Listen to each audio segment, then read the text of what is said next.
এর জন্য আমরা ফেজ ডায়াগ্রাম যদি ড্র করি সেক্ষেত্রে একেবারে যেখানে এ ডিনোট করা আছে এই জায়গাটাতে বি ইজ ইকাল টু 0, পুরোটাই এ প্লাস বি, কিন্তু এখানে বি ইজ ইকাল টু 0, অর্থাৎ A is equal to 100% only A. আর যেখানে বি লেখা আছে এইখানে B A is equal to 0, তার মানে অনলি বি। আর মাঝামাঝি জায়গাতে এ এবং বি সহাবস্থান অবস্থায় আছে।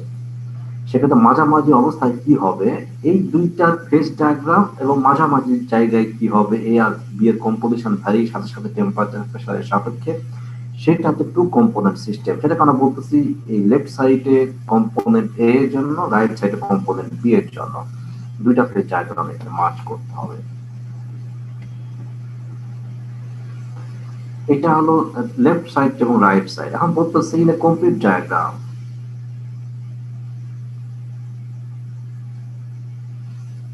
এইখানে যখন আমাদের কমপ্লিট ডায়াগ্রাম হবে সেক্ষেত্রে এইখানে সাবলিমেশন হবে, মেল্টিং হবে, ভাপোরাইজেশন কার্ভস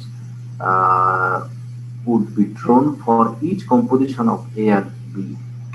এখানে দেখো A plus B কম্পোজিশন বলা হচ্ছে, A ঠিক নিয়ারেস্ট কি হবে, B is equal to 0.1%, A is equal to 99%, তারপরটা 0.98%, 0.2%, এভাবে B বাড়তে থাকবে, A কমতে থাকবে। আর কমতে কমতে যখন মাঝামাঝি অবস্থায় আসবে তখন হবে এ এবং বি 50-50%। তার জন্য আমাদের ফেজ ডায়াগ্রাম ড্র করতে হবে। ডান দিকে যখন চলে যাবে তখন একেবারে একটা জায়গায় যে এ 10%, বি 90%, এ 1%, বি 99%, তারপরে এ 0 আর বি 100% হয়ে যাবে। সেখানে আমরা কমপ্লিট ডায়াগ্রাম পাবো।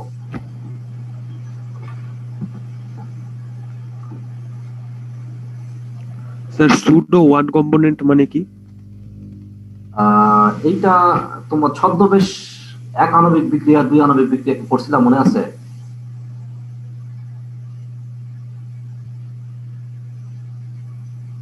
জি স্যার।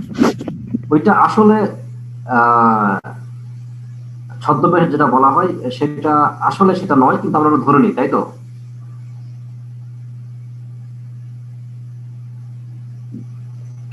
এক্ষেত্রে ঠিক সেরকমই, এটা আসলে টু কম্পোনেন্ট, এটা আসলে টু কম্পোনেন্ট সিস্টেম, কিন্তু যদি ওয়ান কম্পোনেন্ট হয়ে যায় সেক্ষেত্রে কেমন হবে, সেভাবে গ্রাফটা ড্র করতে হবে। আসলে তো ওয়ান কম্পোনেন্ট না, ওয়ান কম্পোনেন্ট কি, কিন্তু ওয়ান কম্পোনেন্টের ক্ষেত্রে যেভাবে আমরা কার্ভ ড্র করছি, মনে করো যে এখানে মাঝখানে পয়েন্টটা ধরো এ এবং বি সমান সমান 50-50%, তাই না? জি স্যার। এইখানটাতে একটা কম্পোজিশন ধরো, সেক্ষেত্রে একটা কম্পোনেন্ট হিসাবে যদি ওই কার্ভটা ড্র করি আমরা, সেই পয়েন্টটা যেটা হবে সেই পয়েন্টটাকে ওভাবে ড্র করে আমাদের কার্ভ তৈরি করতে হবে। এবার বিষয়টা বুঝতে পারছো, এটা টু কম্পোনেন্ট সিস্টেম। যখন ড্র করবো আমরা, তখন যদি ওয়ান কম্পোনেন্ট হতো তাহলে তো আবার গ্রাফ ড্র করতে হবে। ক্লিয়ার? জি স্যার।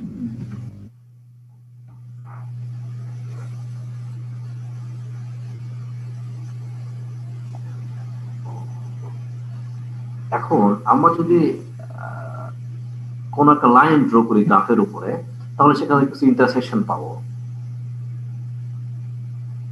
এবং এইটাকে আমরা যদি বর্ণনা করতে চাই সেক্ষেত্রে সিম্পল বাইনারি ইউটেটিক সিস্টেমে বর্ণনা করতে পারি। দেখো এখানে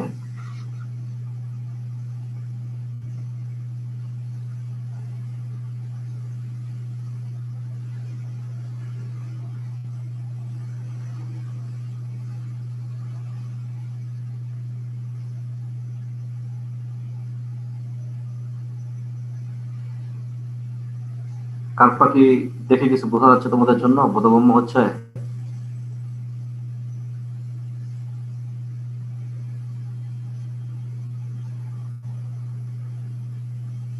কার্ভ দেখা যাচ্ছে কিন্তু কিছুই বুঝতেছি না। বুঝতে পারতেছে না? আরেকটু আমরা ধীরে ধীরে আগাই, তাহলে হয়তো বোঝা যাবে। উপরের যে পোর্শনটা দেখো, উপরের সারফেসে যে কার্ভটা দেখা যাচ্ছে, একদম সারফেসে উপরে, এইটাকে ধরো 2D যদি কার্ভ হয়ে থাকে একটা, সেক্ষেত্রে একদম উপরেরটা দেখো, এরকম একটা কার্ভ আমি এর আগে দেখাইছিলাম তোমাদেরকে। এইটাকে আমরা প্রত্যেকটা পয়েন্টটাকে নিচের দিকে যখন নিয়ে আসছি, তখন এটাকে 3D হয়ে গেছে। তবে এটা গ্রাফটা বর্ণনা দেখি একটু কেমন হয়।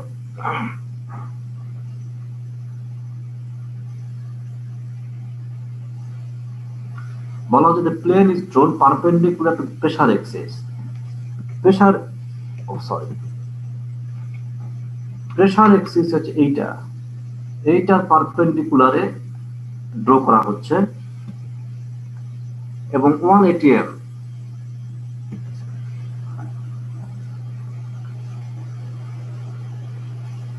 P is equal to 1 ATM, প্রেসারটা হবে 1 ATM। এইটা করে আমরা এই গ্রাফটা পেতে পারি, এবং এখানে মেল্টিং কার্ভের সাথে যে ইন্টারসেকশন সেটা দেখানো হয়েছে। এখন the addition of A to B or B to A results in a reduction in the melting temperature. এখানে A আর B এটা একেবারে ক্লিয়ারলি বলা নাই। এখানে একটু দেখো লেফট সাইডে, উপরে সারফেসের লেফট সাইডে আমার মাউসের কার্সর কি তোমরা দেখতে পাচ্ছ? জি স্যার। আচ্ছা, তাহলে তো ভালো। এখানে দেখো এই যে পয়েন্টটাতে আমার কার্সর আছে, এইখানে যদি A হয়, তাহলে যখন আমরা বি অ্যাড করতেছি মেল্টিং টেম্পারেচারটা কমতেছে, কিন্তু দেখছো এটা মেল্টিং টেম্পারেচার কমে যাচ্ছে। এটা যে মেল্টিং টেম্পারেচারটা কমে যাচ্ছে। আবার বি এর ক্ষেত্রে দেখুন, বি এর মেল্টিং টেম্পারেচার এইটা, কিন্তু যখন এখানে বি ইজ ইকুয়াল টু 100%, এ তো 0, এদিকে গেলে কি হবে, এ বাড়বে বি কমে যাবে। জি বি যদি অ্যাড করে মেল্টিং টেম্পারেচার তাও কমতেছে, কিন্তু সেটা কি খেয়াল করতে পারছো কিনা? জি স্যার। তার মানে আমাদের এর মধ্যে বি এবং বি এর মধ্যে যদি এ প্রবেশ করে, তাহলে মেল্টিং টেম্পারেচার কমে যায়। এর আগে আমরা এই কথাটা বলছি যে ইম্পিউরিটি অ্যাড করলে কি হয়, মেল্টিং টেম্পারেচার কমে যায়। সে কথাটা বলা আছে এখানে, the addition of A to B or B to A results in a reduction in the melting temperature. Clear? এরপরে আসো, আমরা এটা 3D নিয়ে যে আলোচনা করলাম, তার সাথে প্রাইমারি ধারণা নেওয়ার জন্য, আমাদের জন্য সাধারণ একটা ধারণা নিলাম। এবার আমাদের রিয়াল কথা আসি। For many ceramic systems, the effect of pressure is negligible because the vapor pressure of the liquid and solid phase in the system is very low.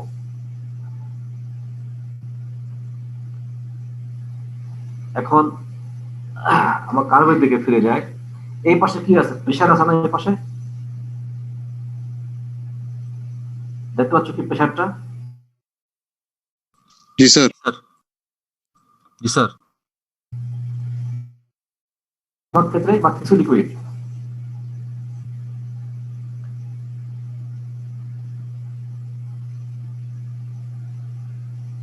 শুনতে পাচ্ছ আমাকে?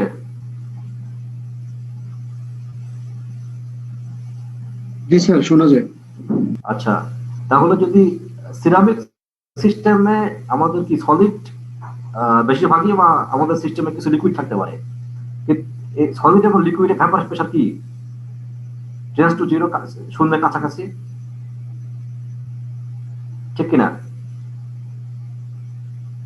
গ্যাসিয়াস ফেজের প্রেসারটা বেশি হবে, তাই না? জি স্যার। হ্যাঁ, সেক্ষেত্রে আমাদের যে কার্ভের নিচের পোর্শনটা পি যদি নির্দিষ্ট হয়ে যায়, তাহলে নিচের পোর্শনটা আমাদের অমিট করতে পারি না আমরা?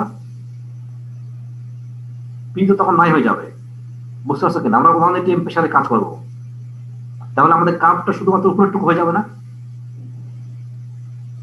জি স্যার, বুঝতে পারি।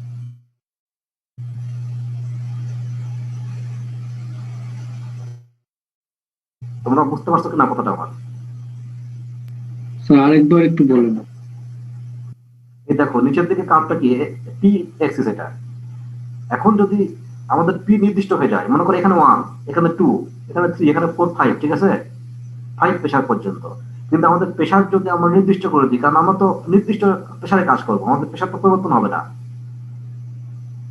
সিরামিক সিস্টেমে সলিড এবং লিকুইডের ক্ষেত্রে তো প্রেসার নিয়ে চিন্তা করার দরকার নেই। আমাদের প্রেসার নিয়ে চিন্তা করতে হয় কখন? গ্যাসিয়াস স্টেটে। যখন গ্যাস নিয়ে আমরা কনসিডার করি তখন প্রেশারের ইফেক্টটা খুব বেশি হয়। আর সলিড এবং লিকুইডের ক্ষেত্রে কি প্রেশার আমার তো এনভায়রনমেন্টে কাজ করবো বা 1 atm যে নর্মাল প্রেশারের সাথে কাজ করবো, তখন আমাদের তো এই 1 atm এর উপরকার যে সার্ফেসের যে লেয়ারটা, শুধুমাত্র এই লেয়ারটা থাকবে, নিচের দিকে যে প্রেশার গুলো আছে এই কার্ভগুলো তখন প্রয়োজন পড়বে না আমাদের, এগুলোর আর তাৎপর্য থাকবে না। এখন বুঝতে পারছো কিনা বিষয়টা?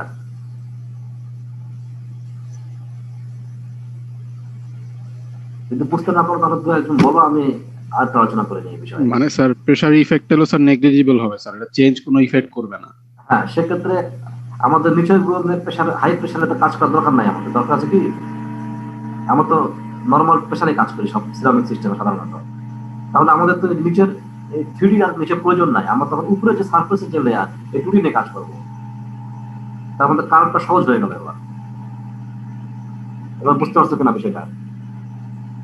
আর নিচে আসো, thus the two-dimensional 2D diagram produced by the intersection of the 1 atm pressure plane with 3D surface in the PTX diagram in the figure closely approximate the true equilibrium condition. তখন এইটা আমাদের ইকুইলিব্রিয়াম কন্ডিশনে চলে যাবে।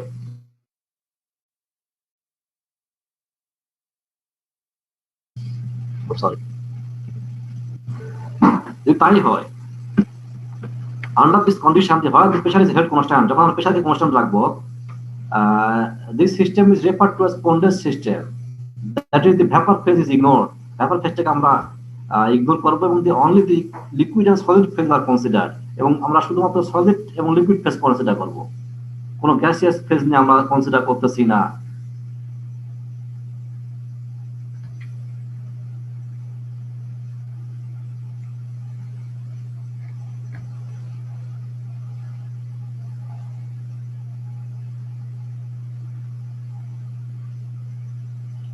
As stated, the system can now be illustrated by a single 2D temperature composition. আমরা আরো উপরে উঠে যাই, তাহলে শুধুমাত্র যে টেম্পারেচার এই পাশে এবং এই পাশে কম্পোজিশন, এই দুইটা দিয়ে আমরা সিস্টেমকে এখন ডিফাইন করতে পারি, আমাদের আর 3D প্রয়োজন পড়তেছে না।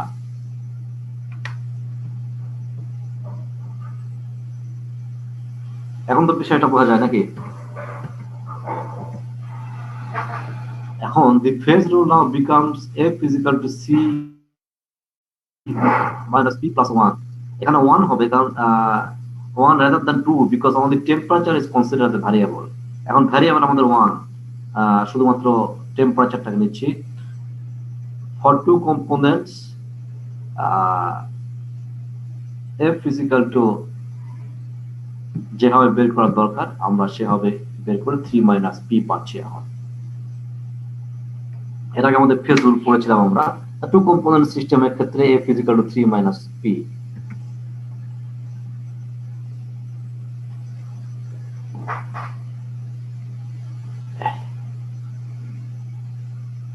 এখন আমাদের টু কম্পোনেন্ট সিস্টেমে যখন আমরা সিরামিক সিস্টেম কনসিডার করব, সেক্ষেত্রে বেশ কিছু ঘটনা ঘটতে পারে, বেশ কিছু সিস্টেম আসতে পারে। যেমন সিম্পল ইউটেকটিক। ইউটেকটিক বলা হচ্ছে সেই সিস্টেমকে no intermediate compounds between A and B.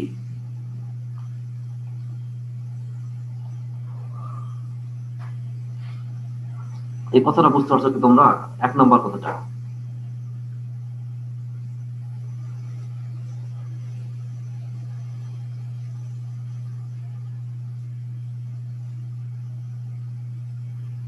Sir শুধু এ অথবা শুধু বি হবে, সম্ভবত এ বি হবে না।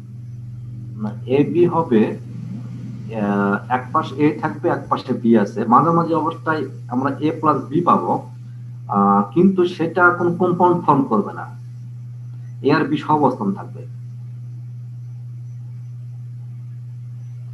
সহাবস্থানে থাকলে কম্পাউন্ড তৈরি হবে না স্যার। যেমন তোমার মনে করো যে কপার এবং জিঙ্ক, যদি আমরা এক পাশে কপার এক পাশে জিঙ্ক থাকে, তাহলে মাঝামাঝি এসে কপার জিঙ্কের হয়তো অ্যালয় ফর্ম করবে কিন্তু কম্পাউন্ড ফর্ম করতেছে না। কিন্তু যদি এমন হয় অ্যালুমিনিয়াম অক্সাইড আর তোমার কপার অক্সাইড দিলাম এক পাশে, তাহলে মাঝামাঝি এসে দেখা যাবে যে copper aluminium oxide compound form করতেছে। স্যার মেটাস্টেবল ফর্ম করবে স্যার এখানে নাকি করবে না? বেটা স্ট্রাপ ফর্ম করতে পারে, কিন্তু স্থায়ী কম্পাউন্ড ফর্ম করবে না সেখানে। এটা হচ্ছে ইউটেকটিক। আর যখন আরেকটা কি হতে পারে, আমাদের ইন্টারমিডিয়েট কম্পাউন্ড ফর্ম করতে পারে মাঝামাঝি কোন একটা কম্পোজিশনে, যে বিষয়টা বুঝতে পারছো কিনা? মানে কোন সিস্টেমে যে থাকবে না সেটাকে আমরা বলবো সিম্পল ইউটেকটিক, আর যেটা থাকবে সেটা বলবো ইন্টারমিডিয়েট কম্পাউন্ড থাকতে পারে। এবং ইন্টারমিডিয়েট কম্পাউন্ড যদি হয় তা 3 ধরনের ঘটনা ঘটতে পারে। এই 3 ধরনের ঘটনা নিয়ে আমরা পরবর্তীতে আলোচনা করবো। ডিটেলস আমাদের পরবর্তীতে কি আলোচনা করবো সেটা বলতেছি আমরা এখন। এরপরে আরেকটা ঘটনা ঘটতে পারে, সেটা solid solution. Clear? Solid solution তোমরা জানো। সেক্ষেত্রে সলিড সলিউশন যদি হয়, কমপ্লিট হতে পার্শিয়াল হতে পারে সলিড সলিউশন। তারপরে আরেকটা হতে পারে লিকুইড ইমিসিবিলিটি। একটা লিকুইড ফর্ম কিন্তু সেখানে মিসিবল হয় না, যেমন পানি এবং তেলকে ইমিসিবল, যেমন সেরকম দুটা ফেজ তৈরি হতে পারে। তারপরে এক সলিউশন হতে পারে আনমিক্সিং অফ সলিড সলিউশন। সলিড সলিউশনটা ভেঙে যেতে পারে, আলাদা হয়ে যেতে পারে। তার পলিমরফিজম, তোমরা পলিমরফিজম জানো যে বিভিন্ন স্ট্রাকচার, একই কম্পাউন্ড কিন্তু বিভিন্ন স্ট্রাকচার তৈরি করতে পারে বিভিন্ন কন্ডিশনে। এই 6 ধরনের ঘটনা ঘটতে পারে আমাদের টু কম্পোনেন্ট সিস্টেমে। ওয়ান কম্পোনেন্ট সিস্টেমে এই ঘটনাগুলো ছিল না, টু কম্পোনেন্ট সিস্টেমে এই 6 ধরনের ঘটনা ঘটতে পারে। এবার আমরা একটা উদাহরণ দিয়ে যাই, বাইনারি ইউটেকটিক সিস্টেম, যেখানে আমাদের প্রথম কথাটা ছিল যে কেমিক্যাল কম্পাউন্ড ফর্ম করবে না। Schematic of a simple bondage binary eutectic diagram. বাম পাশে এ, ডান পাশে বি। এখানে দেখো কম্পোজিশনটা কিভাবে ভারী করছে, যখন বি 10%, এ তখন 90%, যখন বি 40%, এ তখন 60%, মাঝামাঝি পয়েন্টে 50-50। গ্রাফটা কেমন হতে পারে? বাম পাশে টি এ, এখানে বর্ণনাতে মনে হয় বলা আছে যেগুলো, left pure phase and pure B. এখানে হচ্ছে এ, এই জায়গাতে পিওর এ, এই পাশে পিওর বি, যেটা বারবার বলতেছি। এই টি এ হলো এ ম্যাটেরিয়ালস এর মেল্টিং টেম্পারেচার, টিবি হলো বি ম্যাটেরিয়ালস এর মেল্টিং টেম্পারেচার। ক্লিয়ার? আচ্ছা, তারপরে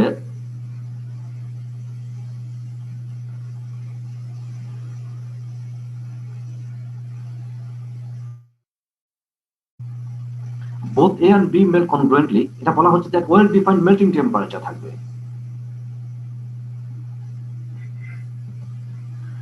এটার well defined একটা melting temperature আছে, যেখানে সলিড থেকে সরাসরি ওই লিকুইডে ট্রান্সফর্ম হয়ে যায়।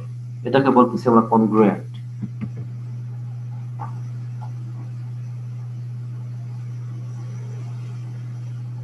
এবং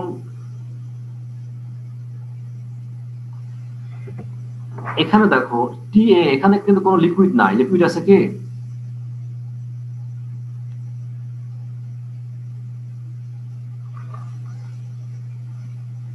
তোমরা কি গ্রাফটা দেখতে পাচ্ছ?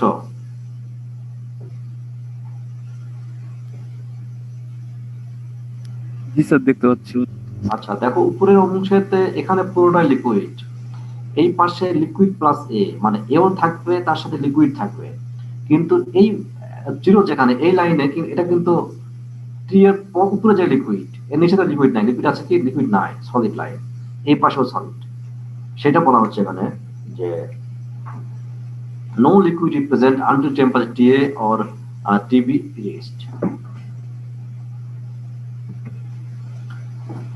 আমরা যে আলোচনা করলাম, এই আলোচনা থেকে তোমাদের যদি কোনো প্রশ্ন থাকে তাহলে আমাকে একটু বলো, আমি সেটা নিয়ে আলোচনা করতে পারি। আমরা পিছনে ফিরে আরো দেখতে পারি।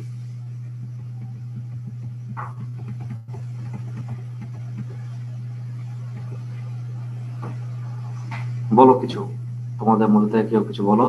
আর এর মধ্যে তোমরা তোমাদের রোল নাম্বার লিখে সেন্ড করে দাও।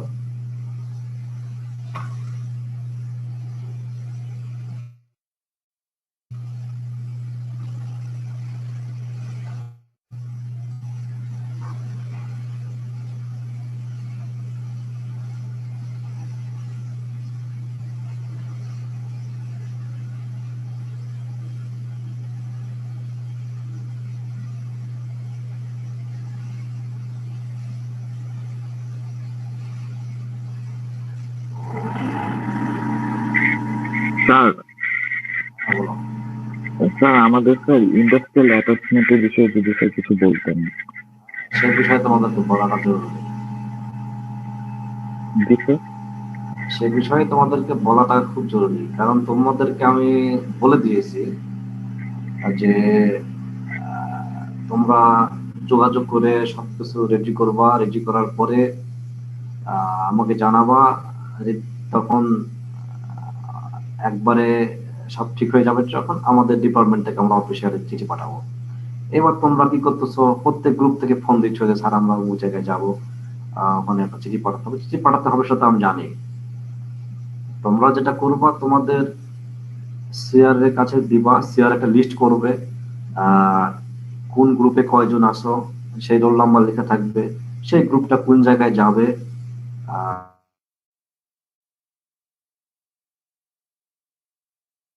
সেইখানে যেখানে যাবা তোমাদের সেখানে কার বরাবর লিখতে হবে, তোমার কার সাথে যোগাযোগ করছো সেইভাবে।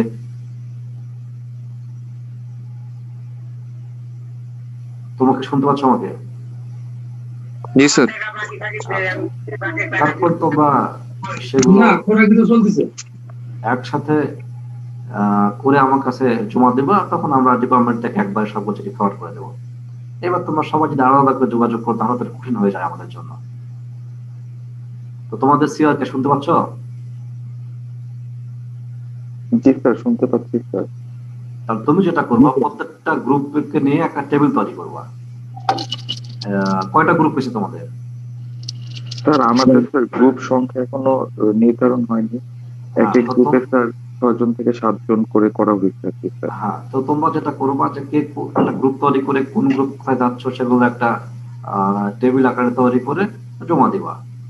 তার সাথে যে গ্রুপ যেখানে যেতে চাও তাদের সাথে যোগাযোগ করছো সেই ঠিকানা সহ যদি তোমরা একটা যেভাবে চাইতেছো চিঠি লেখার জন্য সেটাও যদি দিয়ে দিতে পারো, দিয়ে দিবা, তাহলে আমাদের জন্য সুবিধা হবে। আমরা তখন ওই ঠিকানাতে আমরা একবার তোমাদের চিঠি চেক করে নিয়ে ওই ঠিকানাতে চিঠি পাঠিয়ে দেবো।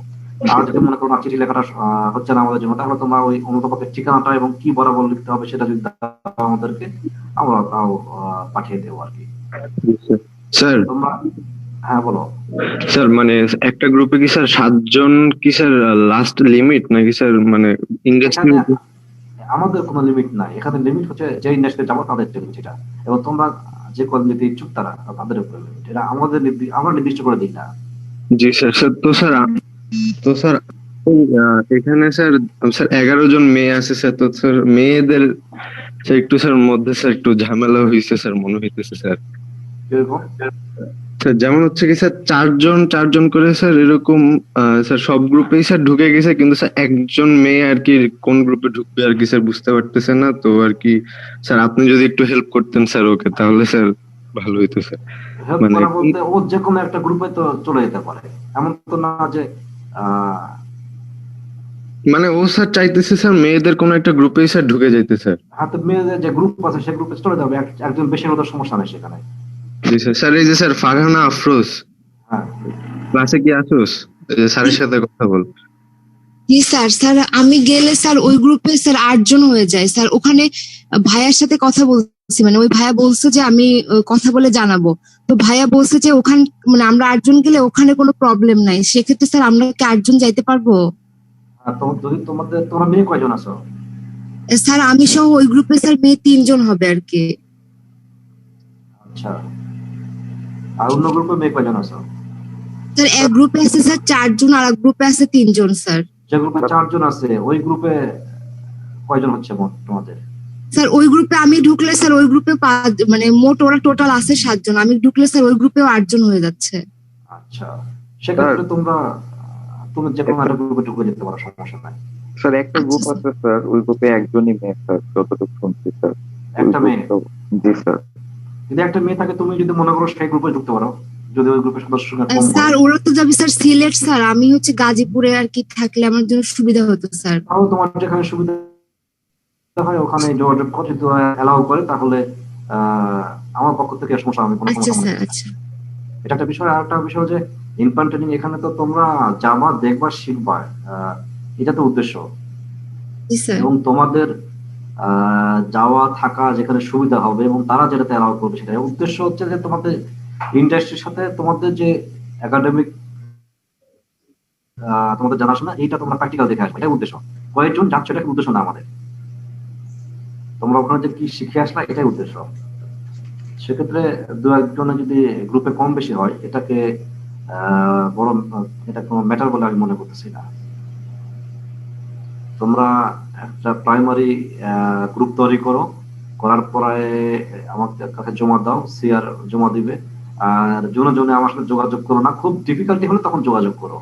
তাছাড়া আমার জন্য এটা আবার কঠিন হয়ে যায় আর কি, যদি সবাই বারবার ফোন দাও তাহলে আমার জন্য সমস্যা হয়ে যায়। কারণ তোমাদের স্টুডেন্ট 60 জন, তাই না? জি স্যার। এই কারণে কমন প্রবলেম আছে কিছু, মানে একই বিষয় নিয়ে যদি 8-10 জন ফোন দেয় তখন একটু ইয়ে লাগে আর কি। তখন তোমাদের যেটা হবে যে 8-10 জনের বিষয়টা তোমার কমন ভাবে যদি ফোন দাও, একজন ফোন দিলে কিন্তু 8-10 জনের প্রবলেমটা সলভ হয়ে যায়। সেক্ষেত্রে ওভাবে করাটাই ভালো হয়। তোমরা একটা গ্রুপ গুলো একটা সামারি করো, সামারি করে আমার কাছে জমা দাও। তারপরে কি করতে হবে, একবারে কমনলি আমরা একটা অফিসিয়াল প্রসিডিউর ফলো করে তোমার যদি সামারি আকারে দিয়ে দাও তখন বুঝতে পারবো যে দু একজনের কি সমস্যা আছে বা কারা এখনো গ্রুপে যেতে পারো নাই। এরকম হতে পারে যে 4-5 জন এখনো পায় নাই, তো আমরা হয়তো ওদেরকে কোনো জায়গায় ঢুকিয়ে দিতে পারি বা ওদেরকে আলাদা জায়গায় দিতে পারি, এরকম হতে পারে। বা কারো যদি কোনো স্পেশাল সমস্যা থাকতে পারে, বিশেষ যদি সমস্যা থাকে সেটাও দেখতে হবে। সে সমস্যাগুলো অবশ্যই জানাবো আমাদেরকে, আমরা তো দেখবো সে সমস্যা। স্যার হ্যাঁ বলো। স্যার আরেকটা যেটা স্যার সমস্যা হয়েছে স্যার, মানে সবাই সবার যে ইন্ডাস্ট্রির সাথে যোগাযোগ করছে, তো স্যার ম্যাক্সিমামই স্যার বলছে যে এই প্যান্ডেমিকের কারণে স্যার বেশি মানুষকে অ্যালাউ করতেছে না, বা হবে নাকি হবে না একটা আনসিউরিটির মধ্যে স্যার আছে স্যার সবাই। হ্যাঁ, সবাই অনিশ্চিত ভাবে আছে, আমরা সবাই অনিশ্চিত ভাবে আছি, যেমন মানে অনিশ্চিত। অনিশ্চয়তাকে ধরে নিয়ে আমাদের কাজ করতে হবে। তারপরে যে পরিস্থিতি সৃষ্টি হবে সেটা আলাদা বিষয়, তাই না? জি স্যার। যদি কোনো ইন্ডাস্ট্রি মনে করে যে বেশি অ্যালাউ করবো না, আমরা আরো গ্রুপ আরো স্পিড করে দেবো, তোমরা 8 জন বা 7 জন আছে, আমরা সেখানে 3-4 জন করে দেবো। দেশে তো ইন্ডাস্ট্রির অভাব নাই, এখন অভাব আছে কি বলো? জি স্যার। তো স্যার ওই জন্যই আর কি স্যার আপনাকে স্যার সবাই ফোন দিচ্ছিল আর কি, যে কিন্তু স্যার মনে করো তোমরা যে ওই আর তোমার যে সমস্যাটা কমন সমস্যা, সবারই সমস্যা, সবাই একবার একজন যোগাযোগ করে বললেই হতো আর কি। একটা বিষয় আর একটা হচ্ছে তোমাদের যদি এরকম দেখা যায় যে 7 জন অ্যালাউ করতেছে না, 3 থেকে 4 জন অ্যালাউ করতেছে, তখন তোমাদের নিজেদের মধ্যে ঠিক করে নিতে হবে যে কোন 3-4 জন ওখানে থাকবা, কোন 3-4 জন অন্য জায়গায় যাবো। এটা নিয়ে নিজেদের মধ্যে মনোমালিন্য না হয়, একটাতে গেলেই হয়। আহ তোমাদের অবশ্যই পছন্দ অপছন্দ একটা বিষয় থেকে যায়, কিন্তু নিজেদের মধ্যে অন্যের জন্য একটু স্যাক্রিফাইস করতে হয়। সেক্ষেত্রে তোমাদের নিজেদের মধ্যে আলাপ করে যদি দেখো যে এরকম সমস্যা হচ্ছে বেশি জন যাওয়া, সেক্ষেত্রে তোমরা আরো গ্রুপ ছোট ছোট করে নাও, 3-4 জন করে নাও, করে নিজেরা এটা ভাগাভাগি করে নাও যে আমরা আরো কয়েকটা ইন্ডাস্ট্রি থেকে যোগাযোগ করলাম, তোমরা যতজন বেশি যাওয়া তত ভালো, যত বেশি ইন্ডাস্ট্রিতে যাওয়া তোমাদের সাথে ইন্টারাকশন থাকবে। তোমরা 7 জন যদি পারো 20টা ইন্ডাস্ট্রিতে যাও, সবগুলোর সাথে আমাদের যোগাযোগ থাক, 3-4 জন করে যাও, অসুবিধা তো নাই। এখন কে কোনটাতে যাবা এটা তোমরা নিজেরাই, তোমরা একসাথে পড়ালেখা করতেছো, তোমাদের মধ্যে সম্পর্ক ভালো, তোমার নিজেরাই ঠিক করে নিবা যে কোথায় যাবা। তারপর যদি কোনো সমস্যা নিজেদের মধ্যে যদি মিটিয়ে নিতে পারো খুব ভালো হয়। তারপরে যদি ফাইনালি গ্রুপ করার পরে আরো কিছু সমস্যা দেখা দেয় তখন তো আমরা দেখবো সেই বিষয়টা। তোমাদের মনে করো যে বেশি সংখ্যা হয়ে গেছে, তোমরা স্প্লিট করে নাও, গ্রুপ আরো ছোট ছোট করে নাও। আর যদি হবে হয়ে যায় তাহলে হবে হয়ে গেল, এমন তো না যে তোমাদের একটা ইন্ডাস্ট্রিতে সব মানে বেশি জনকে যেতে হবে, এমন তো না, অল্প অল্প করে যাও না কেন। আর যখন দেখে আসবা, দেখে আসার পরে তো সবাই প্রেজেন্টেশন দিবা, আর প্রেজেন্টেশন তখন দিবা তখন আমরা সবাই জানতে পারবো যে কে কি দেখে আসছো। আর যখন কম্বাইন করা হবে একসাথে বসে যখন দেখবো আমরা, তখন যত বেশি ইন্ডাস্ট্রিতে যাবো তত বেশি ইনফরমেশন আমাদের কাছে আসবে। স্যার আরেকটা জিনিস হচ্ছে স্যার, আমাদের স্যার এই যে অফিসিয়াল যে আপনার মানে ডিপার্টমেন্ট থেকে পাঠাবে স্যার, এটা মানে কোন মানে কখন পাঠানো হবে স্যার, এটা একটু জানানো যাবে? কখন পাঠানো হবে বলতে তোমরা যখন আমাকে সব সামারি দিবা, ঠিকানা দিবা, তখন পাঠিয়ে দেবো। স্যার মানে তোমাদের কাছ থেকে আমার কাছে তো আসতে হবে ইনফরমেশন, ইনফরমেশন না করে তো আমি কে কে যাবা, কয়জন যাবা, তোমাদের যোগাযোগ করেন। আমরা যত তাড়াতাড়ি আপডেট দিব স্যার আপনাদের তত তাড়াতাড়ি কাজটা হবে। হ্যাঁ, আমাদের তো চিঠি পাঠাই, কোনো সমস্যা নাই। তোমাদের কাছ থেকে পাওয়ার পরে আমরা চিঠি পাঠাবো। আমাদেরটা শুধুমাত্র ফর্মালিটিস, তোমরা মেন কাজটা তোমরাই করতেছো, কোন জায়গায় যাবা কি করবা সব ঠিকঠাক করে নিয়েছো। অফিসের একটা বিষয় থাকে, আমাদের তখন বলে দেবো এরা যাবে, এটা হচ্ছে ফর্মালিটিস, মানে একটা প্রসিডিউরের মধ্যে দিয়ে যাবো তখন আমরা, সে প্রসিডিউরটা তোমার তো আগে সবকিছু করে রাখছো। আমরা এখান থেকে চিঠি পাঠাবো, ওরা বলবো যে হ্যাঁ ওরা অ্যাকসেপ্ট করে ওরা আবার জানাবে আমাদেরকে, এটা হচ্ছে অফিসিয়াল একটা প্রসিডিউর। কারণ তোমার সেখানে যাওয়া, তোমাদের নিরাপত্তার ব্যাপার আছে তোমাদের, আহ, তোমার সেখানে যখন যাওয়া আরো কিছু বিষয় আছে জড়িত আছে অফিসিয়ালি, তো সেগুলো বিষয়টা আমরা দেখবো। কিন্তু তোমাদের কাছ থেকে আমাদের কাছে ফুল ইনফরমেশনটা আসতে হবে। জি স্যার।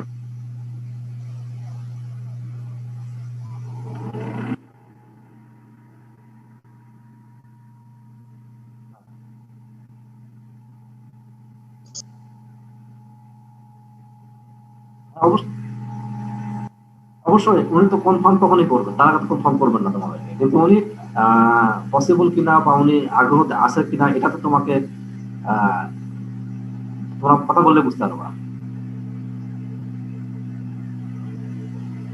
ওনারা তো কনফার্ম তোমাকে মৌখিক ভাবে কনফার্ম করলে তো কনফার্ম না, এটা আসলে লিখিত আকারে কনফার্ম না করা পর্যন্ত।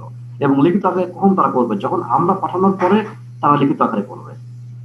তোমার প্রসেসটা বুঝতে পারছো কিনা? তোমরা আগে মৌখিক ভাবে যোগাযোগ করে রাখলা যে আমরা ওখানে যেতে চাই, তাহলে আমাদের ডিপার্টমেন্ট থেকে অফিসিয়াল এটা ওরা বললো হ্যাঁ আমরা আপনারা আসবেন, আমরা এতজনকে দিতে পারি 3 থেকে 4 জন, তখন আমরা চিঠি লিখে দিব এই কয়জন আপনার ওখানে যাবে এবং কয়েকদিনের জন্য তোমার সেখানে যাবা, কয়েকদিন থাকবা, এরকম একটা বিষয় তখন কথা হবে বা লেখা থাকবে সেখানে।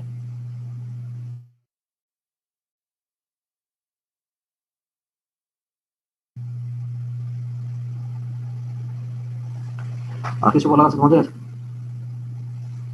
স্যার আরেকটা বিষয় স্যার কথা ছিল, স্যার আমাদের তো মার্চের 7 তারিখ থেকে স্যার পরীক্ষার ডেট দেওয়া হয়েছে স্যার।